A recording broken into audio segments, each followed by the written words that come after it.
नमस्कार दर्शक मित्रों, इंडिया न्यूज़ में स्वागत है आप सभी का। आज हमारे साथ इस चर्चा में जुड़ने वाले हैं गुजरात फिल्म लालो के कलाकार। साथ में हमारे साथ मौजूद है सुहृद गोस्वामी जी, जो एक्टर है।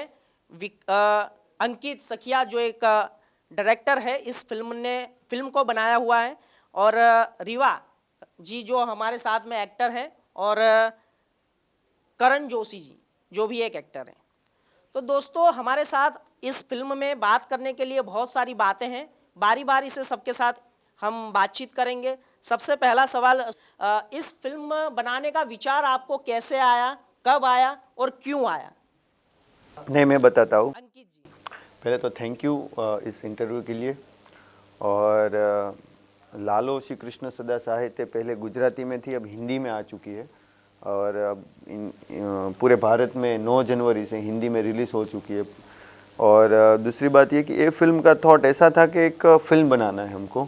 हम सारे गुजरात में हम कई सालों से इस फिल्म में काम कर रहे हैं, गुजराती फिल्म इंडस्ट्री में। और हमको था कि हमको अपना फिल्म बनाना है। तो बस एक सिंपल सा थॉट था कि फ़िल्म कैसे बना सकते हैं और कम से कम बजट में कैसे बनाया जाए। तो ऐसा था कि एक्टर हो, एक लोकेशन हो और हम फिल्म कुछ बनाए। तो करण मेरा दोस्त है, तो हम लोग बात कर रहे थे कि कैसे करना है, क्या करना है। इससे पहले एक प्रोजेक्ट था जिसका बजट बहुत बड़ा था और हमने स्टोरी लिखी थी, लेकिन समाह वो वर्क नहीं हो रहा था। सेम टीम था। उसके बाद हम लोगों ने सोचा कि क्या कर सकते हैं। फिर हम लोगों ने ऐसे स्टोरी डेवलप करना स्टार्ट किया।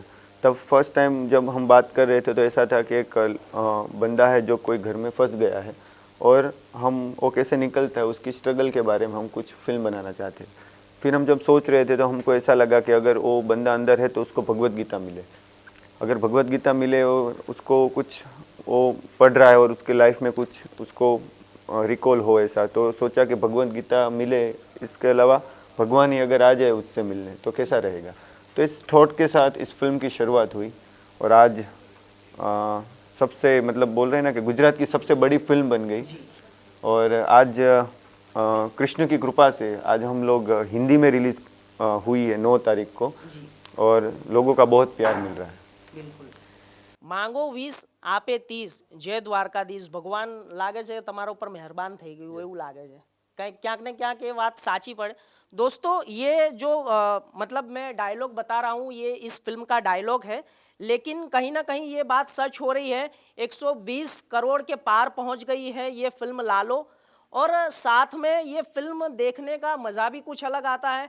अगर आप अपने सिनेमा घर में, ये रिलीज़ हो चुकी है फिल्म, गुजराती में भी हुई है, हिंदी में अभी 9 जनवरी को ये रिलीज़ हो चुकी है। तो सर, मेरा आपसे और एक भी सवाल ये भी है कि फिल्म में जो भी जो पात्र है, जो भूमिका जिन लोगों ने निभाई है, उनमें मतलब आपने इन लोगों को साथ में इकट्ठा किया था या इनके बारे में एक चर्चा हुई थी आपसे, या उन लोगों ने कुछ ऐसा प्लान बताया था कि आपको ये मूवी बनानी चाहिए? नहीं नहीं नहीं नहीं, ऐसा कुछ नहीं था। हम लोग तो पहले तो हम लोग कई सालों से दोस्त थे। काम हम करते हैं, एक दूसरे को समझते हैं और जब भी हम मिलते हैं तो काम की बात करते हैं, फिल्म की बात करते हैं, सिनेमा की बात करते हैं। तो मैं, सुहृद और करण, हम लोग फिल्म के बारे में बात करते कि कैसे हम सिनेमा बना सके। हमारा वही बात होता था। लेकिन रीवा से मैं इस फिल्म के दौरान मिला और जो सुहृद ने उसके साथ काम किया था और मैंने भी उनका काम देखा था पहले, तो था कि कभी काम करेंगे इनके साथ।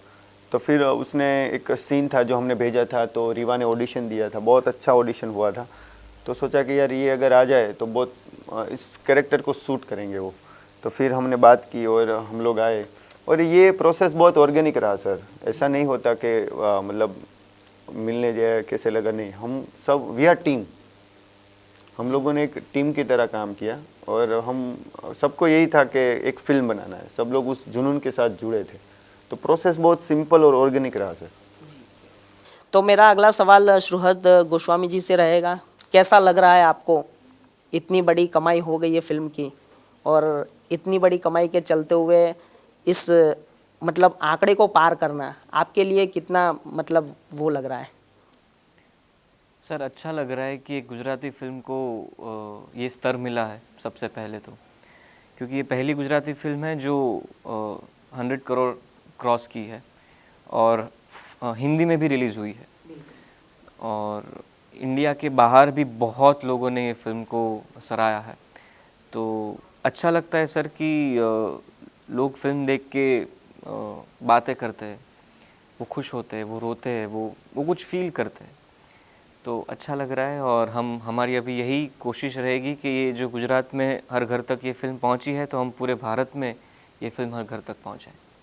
कोई एक ऐसा संदेश जो आप लोगों तक पहुंचाना चाहते हो, क्योंकि आपका जो कैरेक्टर है हम्म कृष्ण सदा सहाय थे, हम्म तो जैसे ही लोगों ने ये फिल्म, मुझे जहाँ तक पता है गुजरात में जेल के अंदर भी ये फिल्में जी। दिखाई गई है, तो इस फिल्म के लिए जो अमिट छाप छोड़ जाते हैं, ऐसा कोई संदेश आप लोगों को देना चाहते हो? सर वही सिंपल संदेश जो सालों से सबको पता है और भगवत गीता में भी लिखा है कि कर्म हमको ही करने हैं, बाकी जो फल देना होगा वो ऊपर वाला ही देगा। तो बस वही है पूरी फिल्म में कि आप अपने काम करते रहो, अपनी नीति सही रखो, बाकी जो फल ऊपर वाला देगा अपने टाइम पे अपने हिसाब से। और वो अपने साथ ही है हमेशा भगवान। हम कई बार भूल जाते हैं कि भगवान है नहीं है, वो फरियाद रहती है हमारी, पर ये फिल्म ये क्लियर कर देता कि नहीं, भगवान है, हमको नहीं दिखते कि भगवान। परसों ही सर ऐसा हुआ, सॉरी मैं आपको ये बात पूछी तो मैं बोलता हूँ, शायद कल ही, परसों नहीं कल ही, कल एक मुस्लिम थे, वो फिल्म देखने आए थे, क्रिश्चियन थे, वो फिल्म देखने आए थे। फिल्म कृष्ण भगवान पे ऊपर है, लेकिन एक मुस्लिम देखने आए थे, एक क्रिश्चियन देखने आए थे। उन्होंने वही बोला कि ये जो बात बोली है ये यूनिवर्सल बात है, ये स्पिरिचुअल बात है। ये ऐसा नहीं है कि हमारे इष्ट देव अलग है तो हम ये फिल्म नहीं देखेंगे, हमारे इष्ट देव अलग है तो हम ये फिल्म नहीं देखेंगे।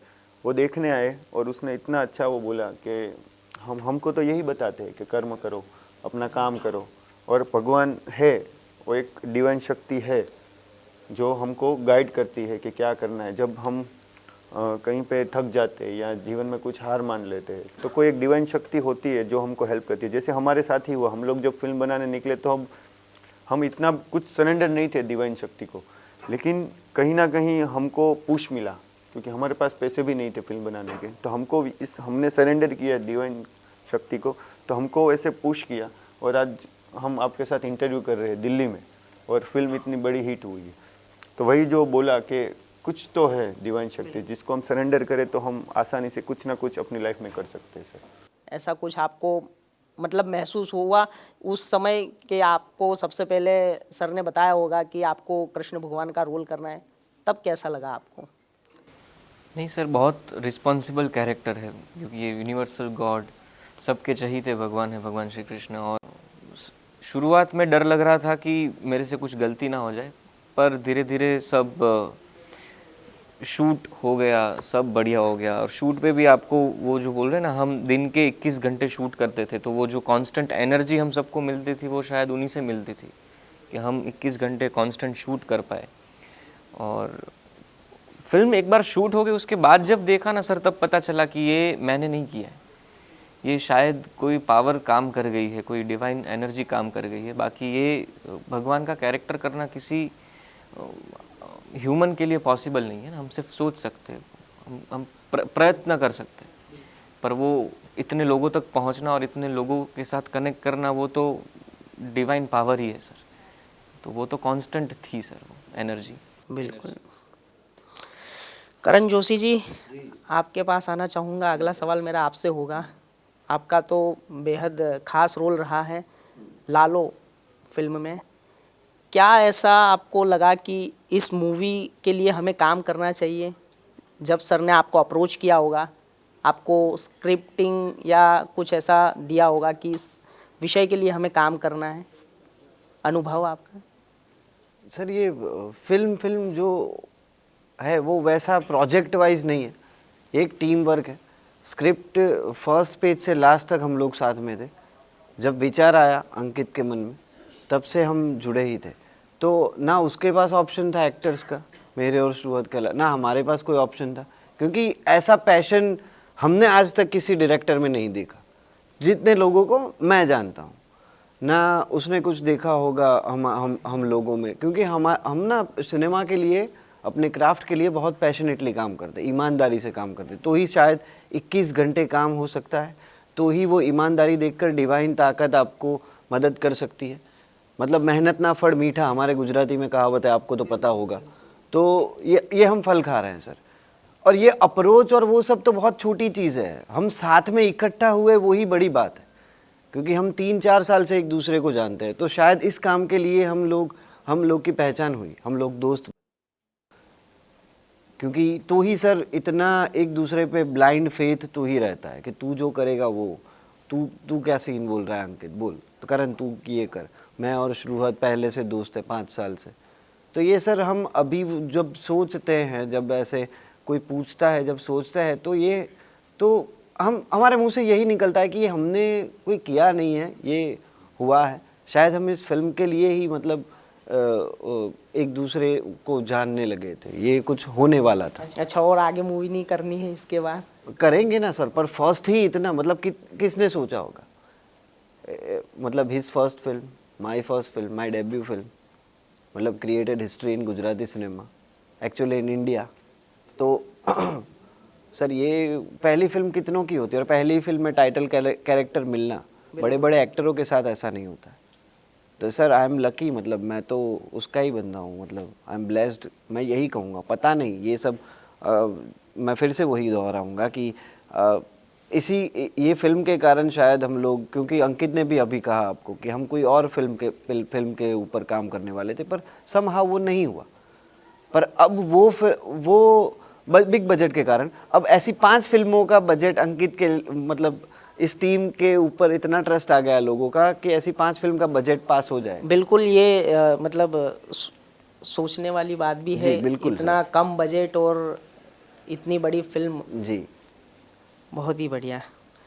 रिवा जी, आपसे मेरा सवाल है, जब आप ये मूवी कर रहे थे, सबसे ज़्यादा कौन आपको मस्ती करने वाला करेक्टर दिखा उसमें से, कि सबसे ज़्यादा सेट पर कौन मस्ती कर रहा था इस मूवी के रिकॉर्डिंग?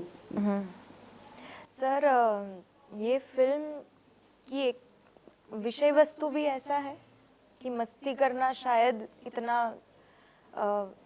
रीजनेबल नहीं था।